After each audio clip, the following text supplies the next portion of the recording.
여러분, 밤새도록 얘기하고 싶으실 때에 밤을 새면서 여러분의 이야기를 들어줄 교인이 우리 교회 안에 있다고 생각하십니까?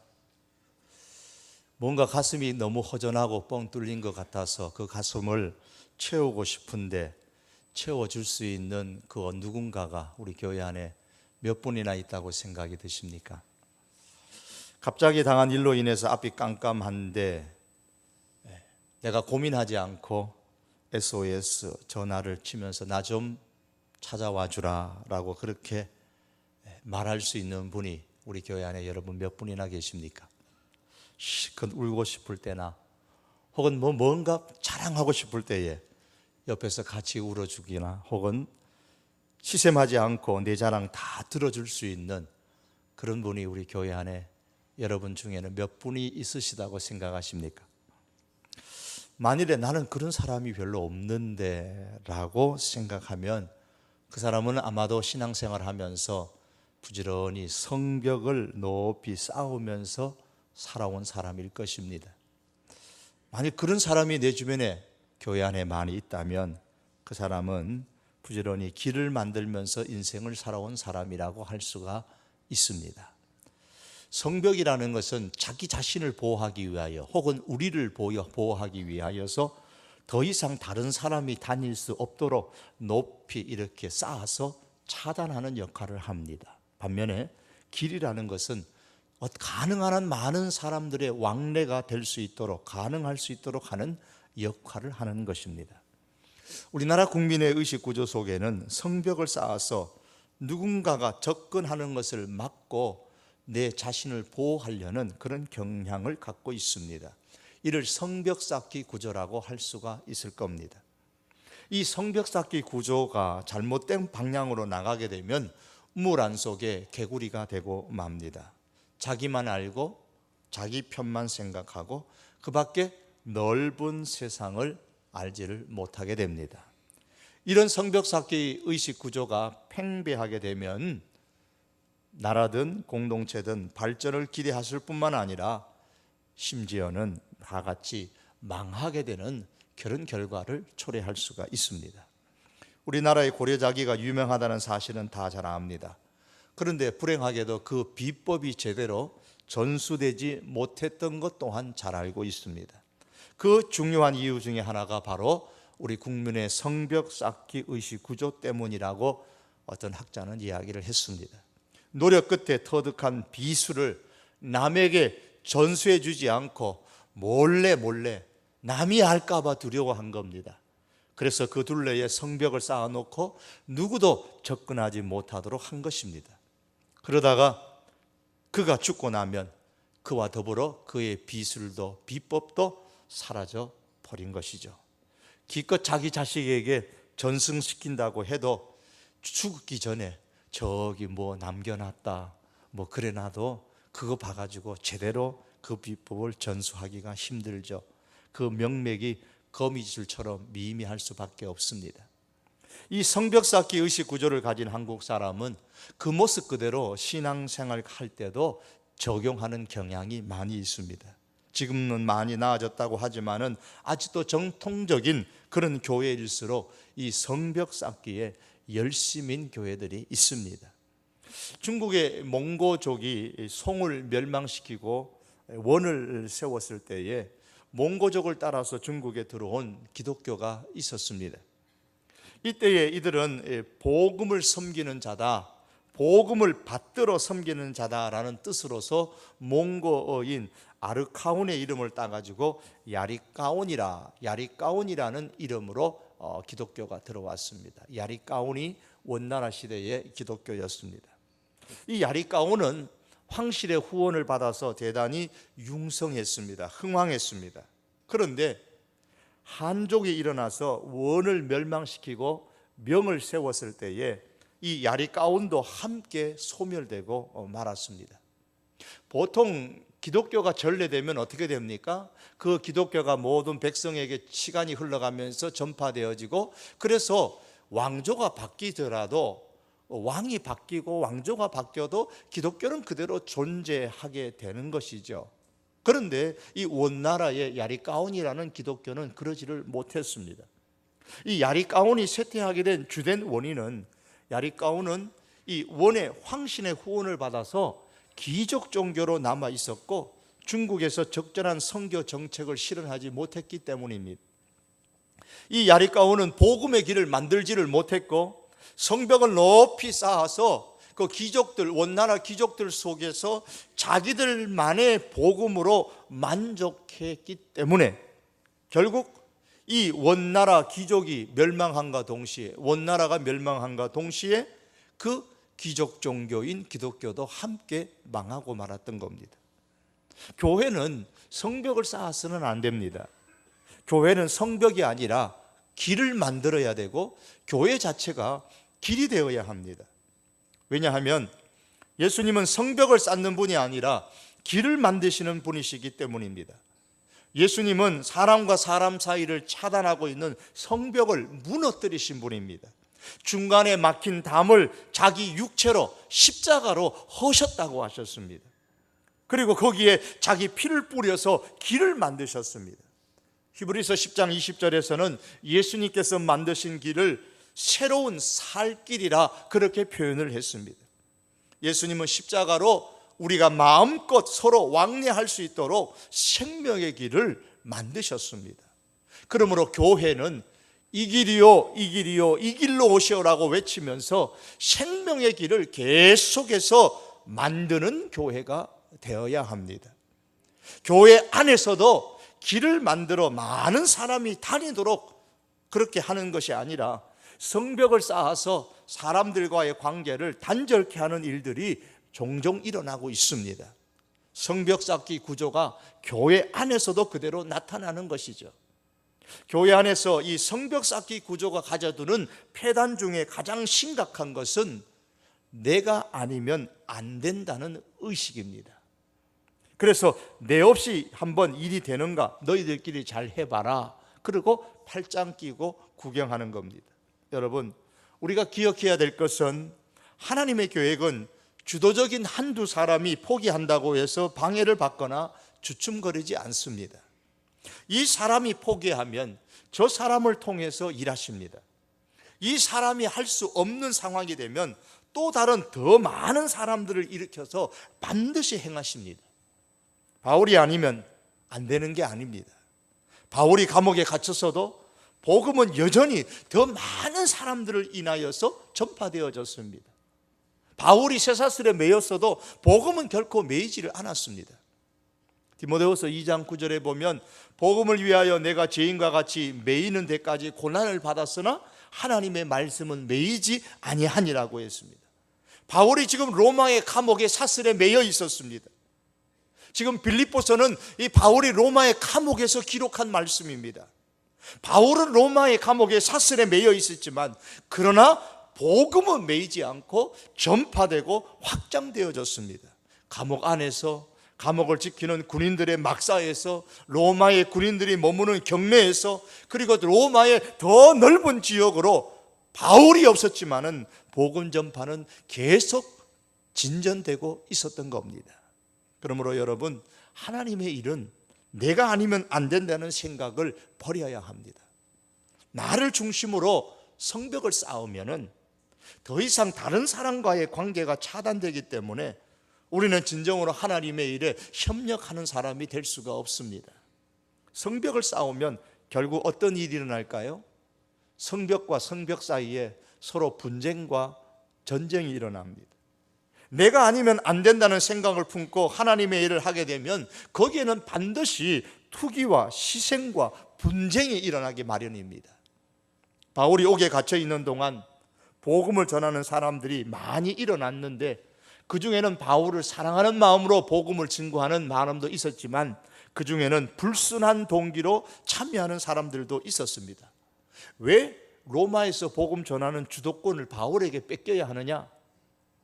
우리는 처음에 외부의 도움 없이 우리 스스로 교회를 세우지 않았느냐? 그런 우리가 왜 이제 와서 로마의 복음 전파를 바울에게 뺏겨야 하느냐? 이제 바울이 감옥에 갇혀 없으니 이것이 바로 우리가 로마에서 다시 주도권을 회복할 수 있는 좋은 기회다. 바울이 없는 동안 열심히 우리가 복음을 전파하여서 주도권을 잡으면 아마도 바울의 마음이 굉장히 괴롭고 바울이 굉장히 시샘 나겠지. 그래서 우리가 열심히 복음을 전하자. 그런 사람, 불순한 동기로 전하는 사람들이 있었다고 성경을 말씀합니다. 자기들의 성벽을 쌓는 겁니다. 오늘 그것이 17절의 말씀이죠. 그들은 나의 매임에 괴로움을 더하게 할 줄로 생각하여 순수하지 못하게 다툼으로 그리스도를 전파하느니라.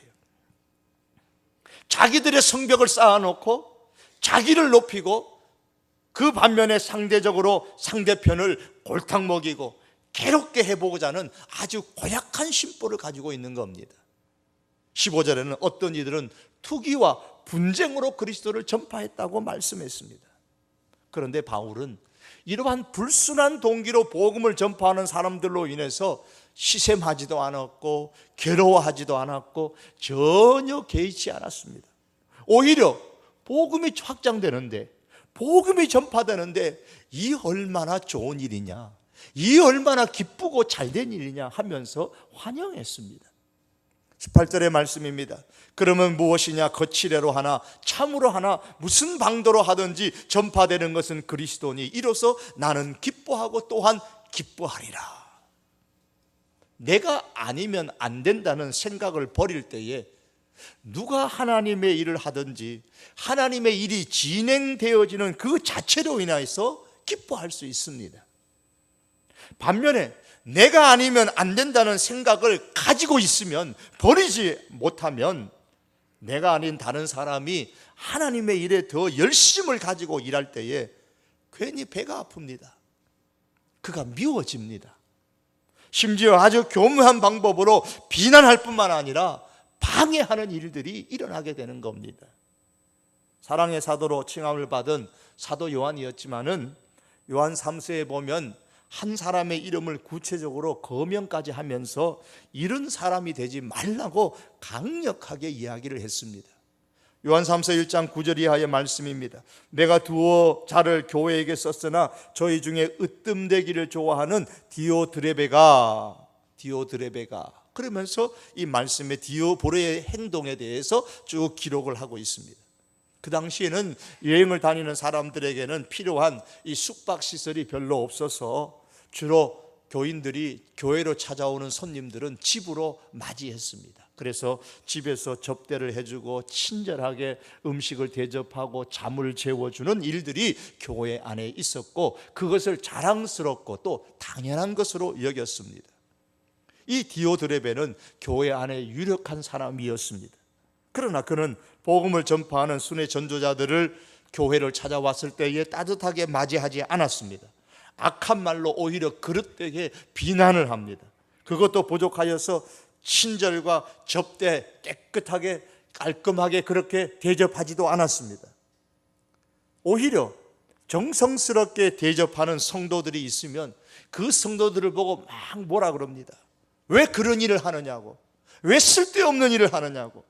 그리고 말을 듣지 않으면 교회에서 쫓아내는 일을 서슴지 않았다, 그렇게 성경은 말씀합니다. 접대하지도 않고 접대하고자 하는 자를 금하여 교회에서 내어 쫓는도다, 이렇게 말합니다. 왜 그렇게 했다고 생각하십니까? 으뜸되기를 좋아하는 사람이었기 때문입니다. 내가 하기 싫은 것, 내가 참여하지 않은 일에 다른 사람이 참여함으로 말미암아서 교회 안에서 자기보다 더 주목받고 더 으뜸이 되면 그거는 배 아파서 못 견디는 겁니다. 그래서 자기보다 더 열심히 일하는 사람이 눈 뜨고 있는 것 봐줄 수가 없는 거예요. 다른 사람의 눈에 띄는 것 참을 수가 없습니다. 그래서 선한 일을 함에도 불구하고 못하게 막고 방해하고 쫓아내는 일을 서슴지 않았던 사람이 디오드레베입니다. 바울이 만일 그런 사람이었다면 자신이 감옥에 있는 동안에 많은 사람들이 일어나서 로마 시민들을 향해 복음을 전파해서 많은 사람들이 예수님을 믿게 되고 복음이 확장된다는 소식을 들었을 때에 마음이 어찌 기뻐할 수가 있었겠습니까? 그 역시 자기 대신에 복음 전파하는 사람들이 믿고 또 시샘나고 비난했을 것입니다. 그러나 바울은 그렇지 않았습니다. 전파되는 것은 그리스도니 내가 기뻐하고 또한 기뻐하리라. 복음이 증거되는데 내가 싫어서 나를 괴롭게 하려고 복음을 전하든 복음이 좋아서 복음을 전하든 무슨 상관이냐, 복음만 전파되면 되는 것이 아니냐, 그러면서 바울은 오히려 기뻐하고 즐거워했습니다. 사랑하는 성도 여러분, 얼마나 멋진 성도입니까? 왜 내가 아니면 안 된다는 생각을 갖습니까? 우리 교회 교인들이 그렇다는 건 아니지만 교회에 그런 교인들이 참 많다는 거예요. 하나님의 일은 그렇게 진행되는 것이 아닙니다. 하나님의 일은 하나님께서 하십니다. 그 일에 내가 동참하여서 하고 있다는 사실에 우리는 오히려 감격하고 감사할 수 있어야 되고, 더 나아가서 그 일에 내가 아닌 다른 사람이 더 열심히 참여할 때에, 더 열심히 앞장서서 일할 때에 그로 인해서 하나님 참 감사합니다. 오히려 하나님 앞에 감사하고 기뻐하고 그렇게 일하는 성도들을 축복해 주는 그런 교회가 좋은 교회요, 아름다운 교회요, 그런 성도가 정말 멋진 성도요, 하나님께서 축복하시는 성도인 줄로 믿습니다. 또한 부지런히 성벽을 쌓는 사람들에게 나타나는 또 다른 특징이 하나 있는데, 내가 하지 않아도 된다는 생각을 갖는 겁니다. 저 사람이 하는데 보니까 내가 별로 좋아하지 않는 사람이에요. 내가 별로 관심도 없고 좋아하지 않는 사람이 저 일을 하는데 나는 저 일을 안 하려한다. 왜? 저 사람이 하잖아. 그래, 난 안 할래. 내가 하지 않아도 된다는 생각을 가져요. 남이 성벽을 쌓으니 나는 더 이상 관여하지 않겠다는 또 다른 일종의 다른 성벽을 쌓는 겁니다. 내가 아니면 안 된다고 생각하는 것도 문제지만은 내가 하지 않아도 된다는 의식을 갖고 신앙생활하는 것 역시도 문제입니다. 바울이 로마 감옥에 갇혔습니다. 그것도 열심히 복음을 전파하는 일로 인해서 그렇게 됐습니다. 바울은 여러 가지 생각을 감옥 안에서 했지 않겠습니까? 그가 이렇게 결론을 내렸다면 어떨까요? 내가 열심히 전도하다가 이렇게 되었으니까 이제 감옥에서 좀 쉬어야 되겠다. 이제 내가 전도하는 것 좀 그만 중단해야 되겠다. 바울은 그렇게 결론 내리지 않았습니다. 바울은 감옥에 갇혀 있었지만은 복음 전하는 일을 쉬지 않았습니다. 13절의 말씀 보면 이러므로 나의 매임이 그리스도 안에서 온 시대양과 기타 모든 사람에게 나타났다 그랬습니다. 여기서 나의 매임이라는 것은 바울이 로마 감옥에 갇힌 것을 말하고 있습니다. 로마의 감옥에 있으면서 복음을 전했습니다. 감옥이 그를 침묵하게 만들지를 못했습니다. 그를 묶고 있는 쇠사슬이 더 이상 바울로 하여금 복음을 전하는 것을 막지를 못했습니다. 감옥 안에 있었지만은 그 안에 있는 사람, 또 지키는 간수들, 또한 로마의 그 시위대 군인들에게 계속해서 바울은 복음을 증거했습니다. 감옥이 더 이상 복음 증거하는 것을 포기할 변명의 이유가 되지 않았습니다. 쇠사슬에 묶였다고 해서 그것이 하나님의 일을 더 이상 하지 않아도 된다는 하나님의 사인으로 바울은 생각하지 않았다는 말입니다. 바울이 감옥에 있으면서 내린 결론 중에 하나는 내가 하지 않아도 된다는 생각을 하지 않았다는 겁니다. 내가 하지 않아도 된다는 생각하는 사람들은 자신에게 어떤 작은 사건조차도 하지 않아도 될 하나님의 사인처럼 그렇게 오해하고 변명하는 경우가 많습니다. 사람이 마음에 들지 않아요. 사람이 저 일을 하는데 사람이 마음에 들지 않는 사람이 있는 거 보니까 나는 안 해도 되겠구나. 하나님께서 나보고는 하지 말라고 하시는구나. 그렇게 생각한단 말입니다. 집안에 어떤 문제가 생겼습니다. 이것을 더 이상 하나님의 일을 하지 않아도 될 증거로 하나님께 올려놓는 사람들이 있더라는 겁니다. 직장에서, 사업에서 어떤 좋은 일이든 좋지 않는 일이든 일어날 때마다 그 일을 빌미로 하여서 이제 내가 하나님의 일을 하는 것은 뒤로 미루어도 좋다는 식으로 생각을 하곤 합니다. 여러분, 그러나 분명히 기억해야 할 것은 내가 하나님의 일을 포기할지라도 하나님은 결코 하나님 자신의 일을 포기하지 않으신다는 사실입니다. 이스라엘 백성이 바벨론 포로 70년에서 스룹바벨을 인도로 예루살렘에 도착했었습니다. 이들이 예루살렘에 돌아온 목적 중에 가장 큰 것은 성전을 짓는 것이었습니다. 성전을 짓겠다는 열망을 가지고 예루살렘에 돌아와서 성전 짓기를 시작했습니다. 그런 중에 사마리아인들이 방해가 있었습니다. 아주 집요하게 방해했습니다. 그러자 이 유대인들이 아직 성전 지을 때가 못 됐구나. 그래서 성전 짓는 것을 중단했습니다. 그렇게 15여 년의 세월이 흘러갔습니다. 그때 하나님께서 선지자 학개를 통해서 말씀하십니다. 만군의 여호와가 이같이 말하노라. 이 백성이 말하기를 여호와의 전을 건축할 시기가 이르지 아니하였다 하느니라. 여호와의 말씀이 선지자 학개에게 임하여 이르시되 이 성전이 황폐하였거늘 너희가 이때에 판벽한 집에 거주하는 것이 옳으냐. 하나님이 유대 백성들에게 질문하시는 겁니다. 너희가 생각하기에 성전 짓는 것이 아직 시기가 안 됐다고 말하면서 어찌하여 너희들은 너의 집은 그렇게 아름답게 잘 지었느냐라고 반문하고 계시는 겁니다. 하나님께서 하나님의 그 전 짓는 것을, 하나님의 일을 중단하고 있는 그들을 향하여서 하나님이 선지자를 통해서 책망하시는 말씀이었습니다. 하나님께서는 어떤 일을 시작하신 이후에 그 일을 마무리하지 않고 중도에 포기하거나 끝나지 않은 채 내버려 두시는 일은 결코 없으십니다. 성경은 오늘 본문 1장 6절에서 너희 속에 착한 일을 하신 이가 그리스도 예수의 날까지 이루실 줄을 우리가 확신하노라 그랬습니다. 하나님은 하나님의 그 일을 시작하시면 주님 오시는 그날까지 하나님의 그 일을 계속하여서 지속하시는 분이십니다. 그렇다면 하나님께서 시작하시고 하나님께서 마무리까지 다 하실 텐데 구터여 우리가 하나님의 일에 참여할 것이 무엇입니까? 내가 하지 않아도 하나님께서 시작하시고 하나님께서 마무리하실 것 아닙니까? 예, 맞습니다. 내가 하지 않아도, 우리 교회가 하지 않아도 하나님께서는 마무리까지 깔끔하게 마무리하실 것입니다. 이것은 분명한 사실입니다. 하나님의 나라는 분명히 주님 오시기 전까지 모든 민족에게 분명히 증거될 것입니다. 하나님의 계획은 마지막까지 갑니다. 그리고 반드시 이루어집니다. 그런데 우리가 빌립보서 1장을 계속 읽어보면 시작하신 이가 하나님이시고 끝까지 마치시는 분도 하나님이신을 확신한다, 그렇게 바울이 말을 해놓고 나서 기도를 합니다. 하나님, 빌립보 교회 성도들에게 의의 열매가 가득하게 해 주십시오. 무슨 말이냐면 하나님이 시작하시고 하나님이 마무리하시지만 하나님 이 빌립보 교인들을 하나님께서 사용하셔서 그렇게 열매 맺게 해달라고, 하나님의 일이 마무리될 수 있게 해달라고 기도하는 겁니다.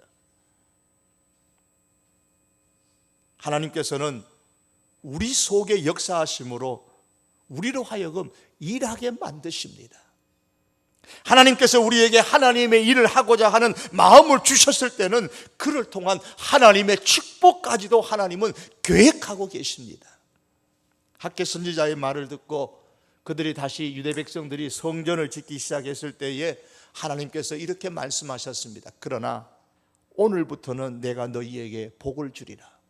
오늘부터 그들이 하나님의 성전 짓기를 다시 시작했을 때에 오늘부터 내가 너희에게 복을 주겠다고 하나님 말씀하십니다. 하나님께서는 그들에게 성전을 지었을 때에 그들에게 복을 주시겠다고 계획을 세우셨습니다. 그러나 그들이 중단했을 때에 그 하나님의 복도 중단되고 말았습니다. 하나님의 일을 포기한다는 것은 하나님의 일 자체만 포기하는 것이 아니라는 말입니다. 하나님의 일에 참여하는 은혜와 그로 인한 하나님의 축복을 함께 포기하는 것입니다.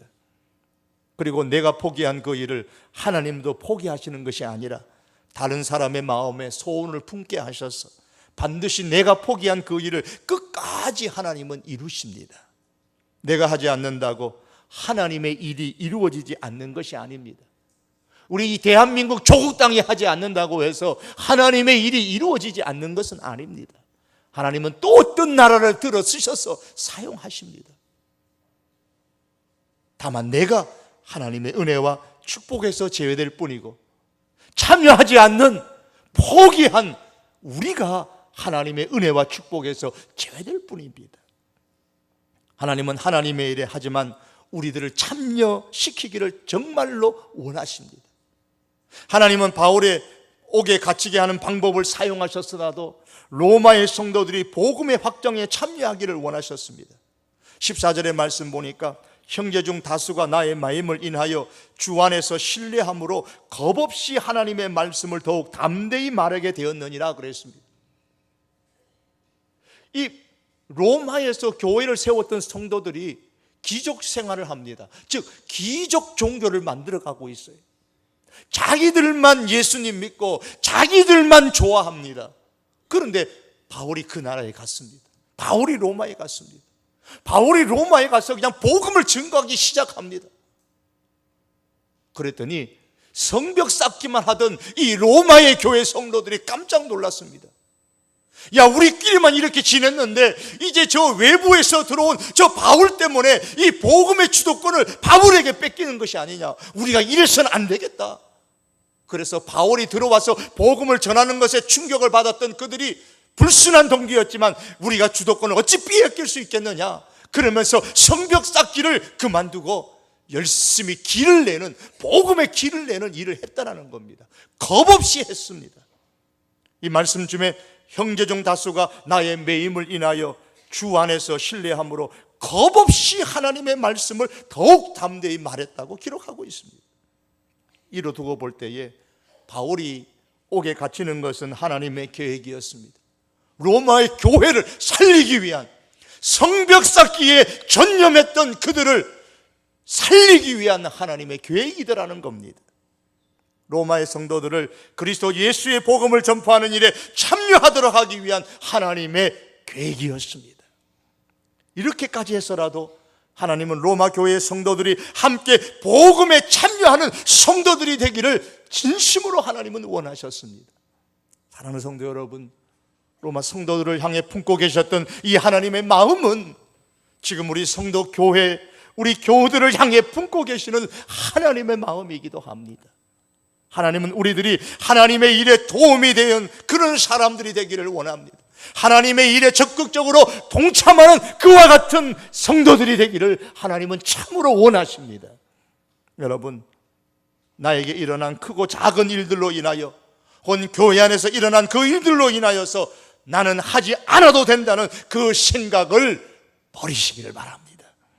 특별히 복음 전파의 진전을 이루는 일에 하지 않아도 될 그리스도인은 아무도 없습니다.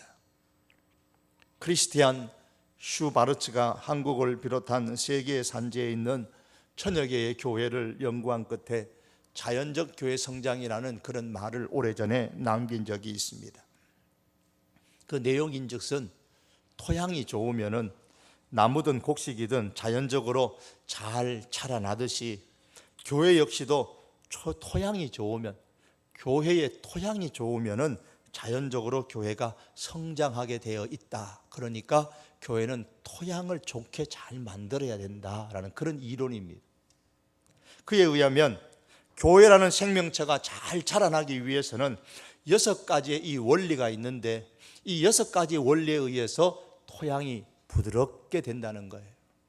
그 중에 첫 번째 원리가 뭐냐면 상호 의존입니다. 이것을 제가 말씀드린 말로 바꾸어 표현하면 성도들 상호 간에 성벽 쌓기를 하지 말고 상호 간에 길을 만들라 그 말입니다. 한국 국민이 가지고 있는 이 성벽 쌓기 의식 구조와 반대되는 개념이 바로 상호 의존입니다. 어떤 교회가 토양이 딱딱하고 굳어 있는 교회냐? 성도들 상호 간에 서로 성벽을 쌓아놓고 내 편이다 너 편이다 투기하고 시기하고 분쟁하고 시샘하는 그런 교회는 토양이 안 좋은 교회라. 그런 교회는 안 자라난다 그 말입니다. 상호 의존이 되려면 성벽을 허물어야 됩니다. 그리고 거기에다가 길을 만들어야 됩니다. 그래서 여기 있는 사람이 일로 가고 여기 있는 사람이 또 이쪽으로 오고 서로 왕래할 수 있는 길을 만들어야 됩니다. 더 나아가서 이 교회 밖을 향하여 길을 만들어야 됩니다. 저 아현동을 향하여, 남대문을 향하여, 우리가 하는 저 회원동뿐만 아니라 공덕동, 만리동뿐만 아니라 이 서울 장안과 우리 이 경기도 이 지역과 이 외곽의 모든 도시를 향하여서 우리가 길을 만들고 세계 곳곳마다 민족마다 저 농어촌마다 복음의 길을 만드는 그런 교회가 될 때에 하나님께서 그 일을 통해서 역사하시는 겁니다. 말씀을 맺기를 원합니다. 처음에 드렸던 질문을 다시 드리고 싶습니다. 여러분, 밤새도록 이야기하고 싶을 때에 전화 그려서 아무개 지사님, 내가 답답한데 좀 와가지고 나하고 밤새도록 좀 내 얘기 좀 안 들어줄래? 그렇게 전화하실 분이 몇 분이나 있으십니까? 가슴이 너무 뻥 뚫린 것 같고 허전해서 그 터진 가슴을 채우고 싶은데 채워줄 그 누군가가 우리 교회 안에 여러분 중에는 몇 분이나 있으십니까? 갑자기 울고 싶을 때, 갑자기 뭔가를 자랑하고 싶을 때 전화하고 불러내어가지고 여러분의 곁에서 같이 울어주고 그 자랑을 시샘하지 않고 정말 자기 일처럼 기뻐하면서 다 들어줄 수 있는 사람이 여러분 주변에 우리 교회 안에 몇 분이나 계십니까? 사랑하는 성도 여러분, 교회 안에서 우리 스스로 타인을 향해서 성벽을 쌓는 일이 있었다면 우리가 그런 성벽을 이제 다 무너뜨릴 수 있기를 바랍니다. 우리는 성벽 쌓는 그리스도인이 아니라 주님이 그러셨던 것처럼 막힌 담을 헐어버리고 막힌 성벽은 헐어버리고 길을 만드는, 그래서 상호 의존하고 사람의 마음이 오고 가고 사람이 오고 가는 그런 성도들로 함께 신앙생활할 수 있기를 바랍니다. 그런 우리 교회가 될 수 있기를 원합니다. 그래서 더 나아가서 우리 교회는 외부를 향해서도 성벽을 쌓아서 우리들만의 기적 종교로 남는 것이 아니라 정말 주님의 길을, 복음의 길을 만들어서 누구든지 와도 좋소라고 환영하는 그런 교회가 될 수 있기를 바랍니다. 여러분, 길을 만드는 성도는 이 두 가지 의식만큼은 버려야 합니다. 내가 아니면 안 된다는 생각을 버려야 됩니다. 내가 안 해도 된다는 생각을 버려야 됩니다. 빌립보서 1장 18절 말씀을 읽으면서 말씀을 맺겠습니다. 그러면 무엇이냐? 거칠애로 하나 참으로 하나 무슨 방도로 하든지 전파되는 것은 그리스도니 이로써 나는 기뻐하고 또한 기뻐하리라. 길을 만드는 성도가 되고 길을 만드는 우리 교회가 되어서 다울의 고백처럼 기뻐하고 기뻐하는 일이 풍성한 우리 사랑하는 성도 교회와 또한 교우들이 될 수 있기를 주님의 이름으로 축복합니다. 기도드리겠습니다. 하나님, 성벽 쌓는 것을 중단하고 끊임없이 허물어뜨리며 사람이 왕래하는 길을 만들고 복음이 오고 가는 길을 만들고 그리하여서 하나님의 일이 왕성하게 이루어지는 놀라운 역사가 우리 성도 교회로 통하여 또한 우리 사랑하는 믿음의 식구들을 통하여 일어날 수 있도록 축복하여 주시옵소서. 이를 통하여 하나님께서 예비하신 놀라운 축복이, 은총이 충만하게 모든 교우들에게 있게 하여 주시옵소서. 예수님의 이름으로 기도하옵나이다. 아멘.